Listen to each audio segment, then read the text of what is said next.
And I think that's where there can be this real challenge within telehealth, is that a patient is coming in to try to get a renewal of a prescription, right? Because they want more of a thing. And they could view that an online service that's basically having them read a chart and then renewing whatever it was may not be the best thing, because they're missing all these other things that can go wrong with their eye health. On today's episode of the Telehealth Heroes Podcast, we get to talk to Dr. Christopher Wolfe, who is an optometrist, hence why I'm wearing my glasses. He's also the founder of iCode Education, a company who specializes in clinical and billing education. He's a fellow in the American Academy of Optometry, and he's a diplomat of the American Board of Optometry. He has 9 children whose names all end with N. I would love to hear more about that. And somehow runs his own podcast, iCode Media, on top of all that. Chris, welcome to the show. Thanks so much for having me on. I really appreciate it. And there's nothing really magical about the way the kids' names. It's sort of Ryan and Lincoln, and then Peyton, and then it just made sense to find something that matched all the way down. There's a lot of kids. I mean, my name ends with N, right? It's kind of a common thing. So, and so after like 3 or 4 kids, did you just say, "Oh, heck with it. We're just going to try to find all names that end with N"? Yeah, exactly. Yeah. So in order to feed 9 kids, you've had to have had a good job. And so you got into optometry. What's the thing that drew you into optometry to begin with? Well, honestly, I was exposed to it early, and so I practiced with my dad, and it was something that fit. I got to see how he provided for us. I got to see the way he would interact with patients and run his own business, and also kind of have control of how things were going to how things were going to play out in his patient care from start to finish. And being exposed to that really kind of made me fall in love with it. And so that's there's nothing magical other than I was exposed to it and I really enjoyed it. Gotcha. And so you've been practicing, how long have you been practicing optometry? Since 2008, so about 13. So 2008. Years. So this is you've been doing this for quite a long time now. What are the biggest changes you've seen in optometry since you've started till now? Yeah, I think a couple things are that you have these kind of pressures from all sides. And from an insurance standpoint, you have pressures from vertical integration, where insurance companies also own frame companies, also own lens companies. And so there's this kind of filtering in. And there's this and within that, there's these pressures from, okay, what do I do with a patient who's coming to my practice with a routine vision plan but medical needs? And so there's this balance between providing what the patient is coming in for in their perception, but also really providing what they need as well. And there's not always does it match up with what they think they need and what they actually need. And insurance makes that a little bit more complicated. And so understanding those nuances it continues to be an increasing challenge. And even now, when you look at things like inflation, right? It's very challenging if you're in a large city or even a mid-sized city to negotiate with a managed vision care payer, where it's easier to negotiate with a medical payer in many cases than it is to manage vision care payer, because they have so many different options that they can go to. So that's coming into play. If you think about making, in terms of seeing a patient, making a revenue, that if that's the same dollar amount or roughly the same dollar amount now as it was 13 years ago, that becomes a big factor. Either I have to sell more stuff, or I have to provide more services, or I have to see more patients. There's not really any other avenue to go, and that's a real challenge. I think it's a real challenge for many doctors. And then you have the other aspect of things like private equity, who are coming in and trying to purchase small practices, medium practices, and kind of roll them all up. And the whole idea would be that potentially then they can offload that to the next group that's going to be doing more. So those are kind of the challenges that we see that's changed over the last 13 years. So it seems like there's a lot of pressure in the optometry field right now between competition with various players, and it's already challenging enough. And then on top of that, you throw in COVID, which makes it difficult for patients to come in and see you in person, which is fundamentally a huge part of your business. Is you have to actually be there, look in their eyes, and which, I mean, it's already tough enough, and then you throw this on top of it. How has the industry managed during this whole COVID pandemic? I would say that there's been a relatively slow uptake in terms of opportunity to provide different services remotely. So there's certainly, this whole gamut of, I look at my practice and I'm not going to be providing kind of comprehensive eye care services remotely yet. Most of my patients want to be seen physically. Where I look at telehealth services is to augment that care. So if I want to check in with a patient, that I just need to be able to review signs and symptoms. There's a brand new medication called Vuity out on the market that is for the treatment of presbyopia. So instead of needing reading glasses or a bifocal, some patients can get a lot of that up close vision back with a drop a day.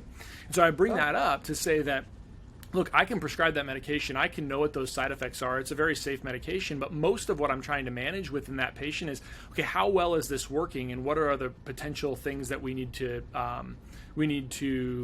think about, and how can I augment or adjust those prescriptions in a way that meets the things that it's not able to meet, and that can be perfectly served via telehealth services. Oh yeah. So anyway, I think COVID certainly put a damper. Now, I'll tell you another side of it is that. What we are seeing is, not in practices like mine, but in other practices where you're just doing what we call refractive care, so providing glasses and contact lenses. Mm-hmm. Can one doctor serve as a hub in 2 or 3 different locations where the technician is bringing that patient in, where all these specialty tools are available? Because you can't really do that through a phone. You can't really, but we have these locations where the tools are available, but the doctor is one place. And so the pressure on that is, what used to take 4 doctors now might take 1. Mm-hmm. And so then there's that shift of, okay, well, you're going to provide these comprehensive or these kind of primary care refractive services, but when you look at the numbers of what's going to be needed in the future, you're going to have to do a lot of medical services as well, because ophthalmology can't do them all. They need to do more surgery. Right. And so anyway, that's where I see the augmenting of telehealth coming in. If I have a patient that doesn't want to be seen because they're acutely ill or they're concerned about the relative numbers of COVID infections in a certain population, but they've got a red eye, well, we have an option now, right? We have an option to be able to jump on and say, can I triage this virtually, as opposed to, do I have to either take a phone call and make the determination based on patient's symptoms, or do I have to see that patient in the office? There's sort of this intermediate range stuff that really works well. It sounds like there's two aspects that telemedicine can help optometrists. One is, like you mentioned, the patient just, hey, I need to adjust my prescription or whatever, and you can do that. It doesn't need to be required to be seen. And that's easy. It reduces the travel burden for the patient to come in and the clinic burden, and you can do it. It's easy. It's simple. But the other one that you mentioned I think is really interesting are the different satellite sites, essentially. And so you have the technology there, and then the physician managing 4 or 5 different of these sites. But with the hardware, the different technology at each location, you'd still need a technician there to manage it and set the patient up, right? But it's still, the patient's able to come. A lot of that stuff is done by the technician anyway, and the results can be sent up to the optometrist to review and then meet with remotely. Yeah, absolutely. And the other challenge, though, that I think that the public has, and I think, and actually our profession has it as well, and I suspect this exists within medicine in general, is the perception that, okay, well, we can decouple, right? There's this, like you said, we just need a new prescription. Well, honestly, when you look at some of those apps, a lot of them are just, in many cases, they're built so that they can sell more of a widget, right? So if I want to sell more glasses and I'm a big company and I've acquired a bunch of different other, investors, then I just want to make a burden to selling a men's, ED medication or a pair of contact lenses or a pair of glasses. I just want to remove that burden. But the question that you really ask yourself, and this is where a lot of doctors get hung up, is they're equating that to all telehealth services. And I think that, and then the public is confused because they're thinking, oh, if I just got a new glasses prescription, or if I just got a men's ED medication, now I don't have to do all the other stuff of going in to see the doctor. And that's where I think the disconnect is. And I think that's where there can be this real challenge within telehealth, is that a patient is coming in to try to get a renewal of a prescription, right? Because they want more of a thing. And they could view that an online service that's basically having them read a chart and then renewing whatever it was may not be the best thing, because they're missing all these other things that can go wrong with their eye health. So I think that's a challenge, and that perspective has been tainted because that has existed now in the eye care space for probably 6 or 7 years. And so a lot of doctors view telehealth services as that. And I would say that that's mostly in most cases, it's a dubious telehealth service that's kind of masquerading as telehealth, but all it is just a conduit for a company to sell you more stuff. Right. So, 2008, you go and you're freshly minted doctor, you come out into the field. How long was it before you were introduced to telemedicine, and go through that experience of what got you in that? You're clearly one of the forefront, an innovator in your field and looking at this stuff, but what got you to that point? Yeah, I mean, honestly, it was COVID. I mean, it was COVID. Oh. I think that advanced it. Yeah, I really do. I think, so I will tell you that I was thinking about this from a legislative and regulatory standpoint in 2014. So one of the things that I do is I serve for the Nebraska Optometric Association as the legislative chair, and I also just finished up a 4-year term as the chair of State Government Relations Committee for the American Optometric Association. And so one of the things that we really worked on a lot because of some of these technologies that were coming out was saying, okay, how do we allow doctors to have access to these technologies that benefit their patients without making it so that patients can't have access to it, but also making it sure that patients are protected from kind of bad actors. And so I kind of thought about that for a lot of years. And then COVID was the thing that said, hey, you can do this, right? And you really have to do this because I need to be able to take care of patients. It's my obligation to them. And we never shut our practice down. We were always available to see patients that wanted to be seen in office. But we had a lot of patients that didn't. We're in Omaha, Nebraska. They shut things down, and people pretty much shut things down. I mean, they didn't go anywhere unless they had to. And so we had to find options to take care of them and triage them. And that was what thrust us into it. And so we embraced it at that point. And so let's talk about your first experiences as you foray into this. What was it like, and what was the moment you're like, holy crap, this can work, this can do it?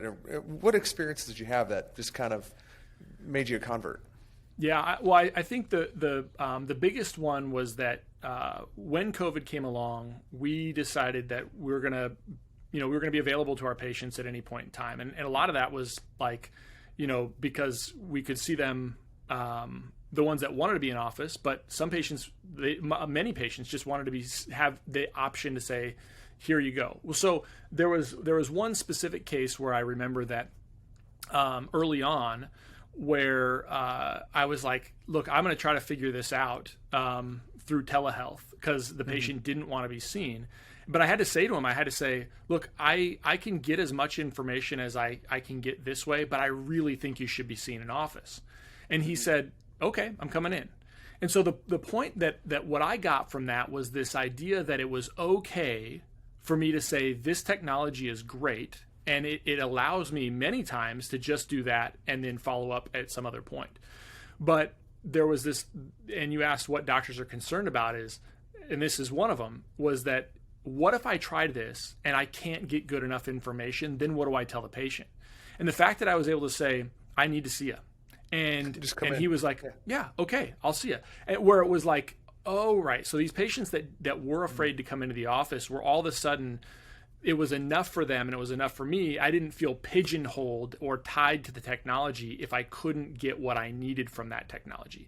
And so I think that's another fear that doctors have is like, okay, if this is all I have, then I'm committed and I have to make this work.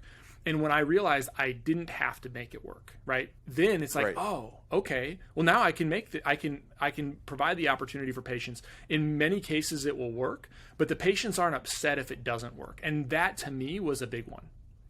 Right. It's not like it's either telemedicine or it's in person. it's either both, and whatever's most convenient for you as a patient will do. That's really how telemedicine should be seen, is it's got to augment that in-person care, not replace it. Yeah.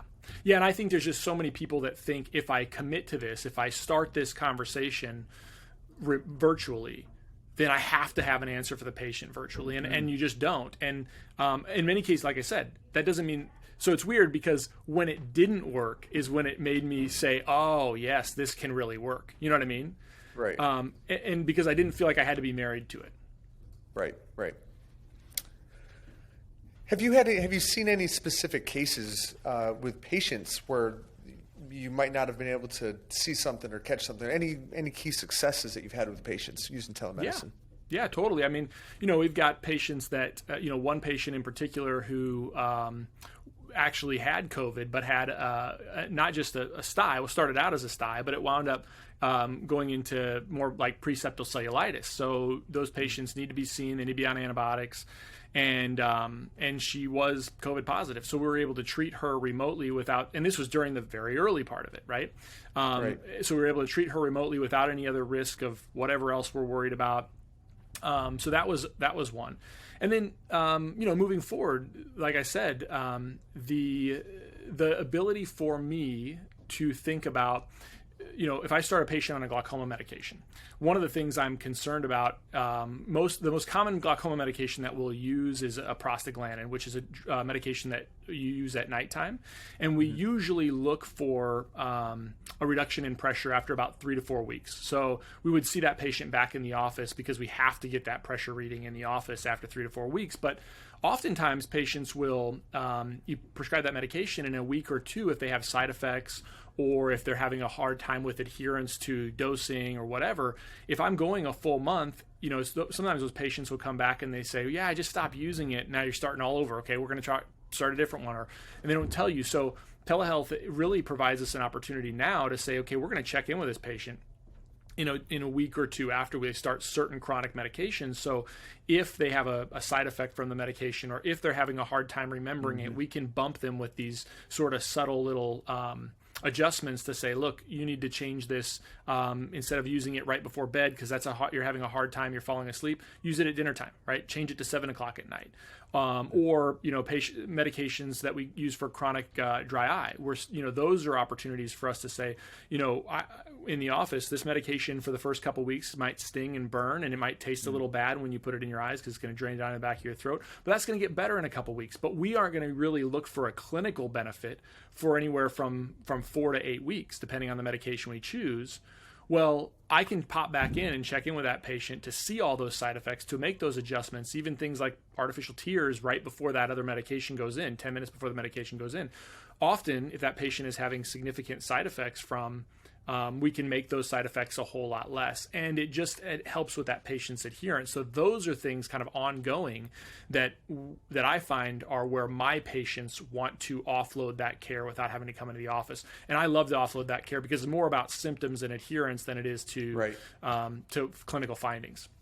Right. So where do you think you and your practice would be if you didn't adopt telemedicine and start to incorporate it? Yeah, I think it's going to be, we're going to see more and more of these types of opportunities to do things remotely. And so I always believe in sort of this idea of stair-stepping and adjusting your practice gradually, as opposed to saying, throwing up your hands, oh, we got to do this, and then it's going to be a lot harder. So my view of the practice is this is just kind of a natural evolution of things, and I don't know where things are going to be in 10 years. Are we going to have the ability for a patient to have all the diagnostic tools that I want on the phone? Maybe. And if so, I feel like I'm in this process of being able to adjust our care slowly and adapt to those types of changes when it makes sense for the patient, so I don't have to do it all at once. And I'm also relevant for a patient. So patients that want to access us for that type of care right now, they're doing it. And those patients that don't, they're saying, well, I just want to come in. Okay, we'll do that. So I think that's just sort of a natural evolution. And from a comprehensive eye care standpoint, or just even a comprehensive care standpoint, I think in general it's way easier to make fine-tune adjustments over time than it is when you're sort of slapped in the face and you got to make it, right? And we were fortunate enough to be able to make that adjustment during COVID, but I view kind of the evolution beyond that, over the last couple of years, is saying, okay, well, what are opportunities we can do to be convenient for the patient and also give them the best care possible? Right. And as the world evolves, everything is moving to be more remote, and going in person is becoming more of a hassle. And so I think that, what is the future of eye care? Who knows? I mean, you're right. Everything could move to a smartphone. And are we still going to be stuck back in the 20th century? Are we going to adapt with the change? So where do you see the future of optometry care going in relative to all the new technologies that are coming out, the new aspects of remote care and everything that's possible? Yeah, I think the majority of what we're going to see in terms of changes over time is going to be, again, as we can have more technologies that can give us information remotely, we're gonna have to incorporate that. And I also think a lot of optometry is going to continue to be more procedure based. So being able to do different procedures in office to be therapeutic, to treat other conditions, that's going to continue to grow. And so our services are going to naturally be shifted from, when I look at my practice, where we sort of run the gamut of care in terms of providing glasses and contact lenses, but also providing medical services to a significant number of patients. Those medical services are going to continue to grow because our patient population is going to age. And those medical services, what we're seeing, at least in eye care, is a whole slew of additional procedure-based treatments for those services. So my in-office treatments, I suspect, or my in-office care is going to be largely more focused on procedures that I am required to be there physically with a patient, and then opportunities to augment those procedures from an examination standpoint to things that can be done more remotely. Interesting. And the new technology that's becoming available will help facilitate that. Yeah, exactly. So in eye care, we're seeing this shift. It's interesting because I don't know about you, but I always think about, from an eye care standpoint, if this preceded that, then everybody would think this is amazing. Like, for example, if I told you that, for the last 150 years, in order to make you see well, we had to cut on your eye. Well, now I have this really great piece of plastic that can go in front of your eye, and we don't have to cut your eye at all. You'd be like, holy cow, amazing, I want to do that, right? So it depends on what the next iteration of things are. Just like I was talking to you about a new medication now that can give us some up-close vision back. Well, we also have lenses that can do that. So I think the point is that right now in eye care, we're seeing this shift away from being able to provide just medications for chronic diseases to more procedures within those chronic diseases. And I think that helps our patients have different options. I don't want to use a medication 4 times a day or 2 times a day or 1 time a day. I don't want the side effects. I want more holistic options, so we can do a procedure that does that, right? So there's just a lot of these flexible things, and as technology advances, I think that's where we're going to be having to spend our time, is being, is doing those types of things, and then also assimilating information from a lot of different sources. And that's where I do think that technology can, even virtual technology can help. Awesome. Well, Dr. Chris, thank you so much for your time today. I really enjoyed the conversation. Thank you so much for having me. I appreciate it.